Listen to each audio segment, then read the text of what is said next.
Hello，各位朋友，賭神師兄，各位早晨。今日繼續講賭神版嘅推背圖第44象。呢一個就係講中國嘅盛世啊。上兩象就話，哎呀，天地晦盲啊，即係日月反背啊咁描述咗一段嘅20年間嘅一個動亂。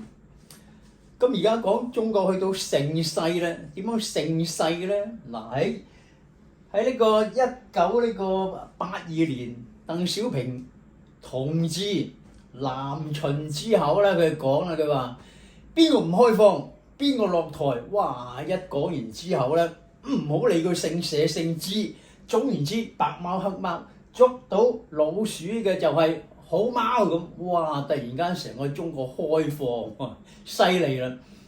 喺呢個 moment 啊，叫做日月麗天啊。所謂日月麗天，即係日麗中天啦，即係去到正午嘅時候，哇！陽光普照世人。月亮咧唔係話日月反背喎，而家月亮啊去到一個亥宮嗰度，叫做月朗天門啊，犀利啦！喺呢個咁偉大嘅時刻，群陰攝伏。咩叫群陰咧？我哋對照翻香港百年扶乩嗰度咁講，佢話三教九流同住世，邪魔妖孽豈能逃啊！咁我哋知道佢講緊啲咩邪魔妖孽？三教聖人啦。於是呢紮三教呢個聖人，大家都好臣服啊！哇！中國盛世一路去到2008年北京嘅奧運會啊，小弟當時都有參與嘅觀眾啫，唔係比賽。睇住中國選手每攞一面金牌，大家長過香港啲邪魔妖孽在內都拍手鼓掌啊！犀利啦！群魔攝伏，百靈來朝。百靈係一隻鳥嘅名啊，百靈鳥佢飛得好快嘅，佢唱歌好亮麗嘅，好柔悅嘅。咁呢度講百靈咧，就係話嗰個美國啊、中英啊、即係呢啲美啊、英啊、法啊呢啲歐洲嘅大國啊，嗰啲元首啊、啲總統啊、總理啊、啲國會啊、呢啲議員議長啊，都非常之俾面，紛紛來朝啊，參加你個2008年北京嘅奧運開幕。犀利啊！咁而是者咧，中國去到2001年就加入呢個 WTO 啦，所謂世界貿易組織入咗去之後如魚得水啦。於是去到2010年超越咗日本啊，成為世界上嘅第二大嘅經濟體系咁。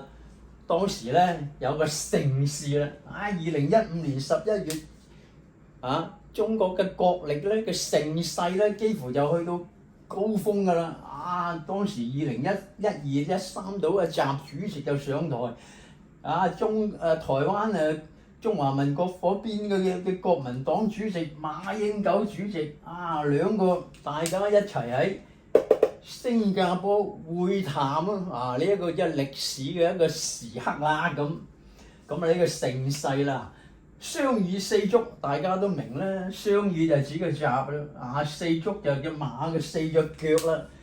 當時傳為一時嘅佳話咁。好啦，中國而今有聖人有聖人呢句又睇你點解嘅啫喎。中國咁多千年嚟，其實就唔係有乜聖人嘅啫。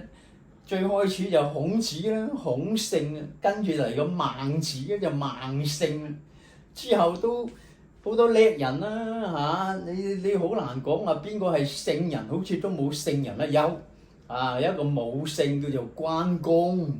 但係都好似冇乜聖人啦。咁但係佢又話而家已經出現咗嘅聖人啦。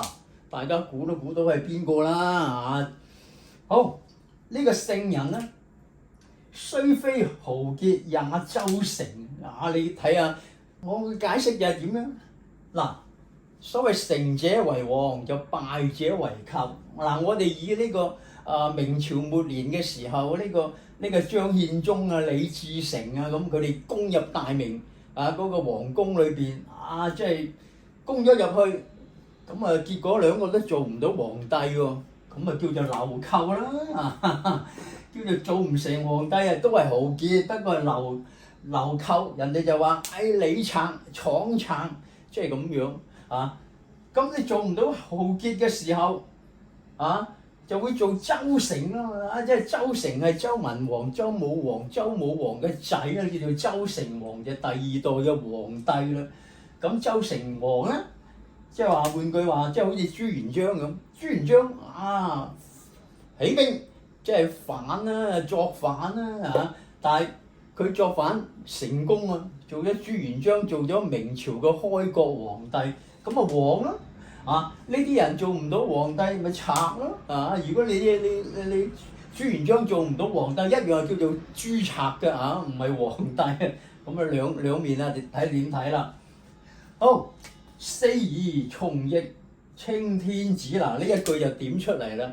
四夷即係我哋中國成日都以為自己好巴閉啦，周圍嗰啲都係一係東夷啊、西戎啊、南蠻嘅北狄啊，甚至我哋廣東人係南蠻子嚟嘅，即係未開化嗰啲人，即係相對於中原嗰啲，即係洛陽啊、長安嗰啲中原人啦，咁我哋叫做南蠻啊。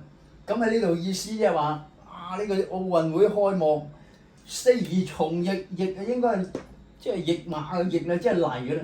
四夷即係南北左右嗰啲咁嘅國人啦，都嚟到我哋北京稱天子天子嗱，如果你一講天子嘅話咧，呢個聖人就真係出現啦。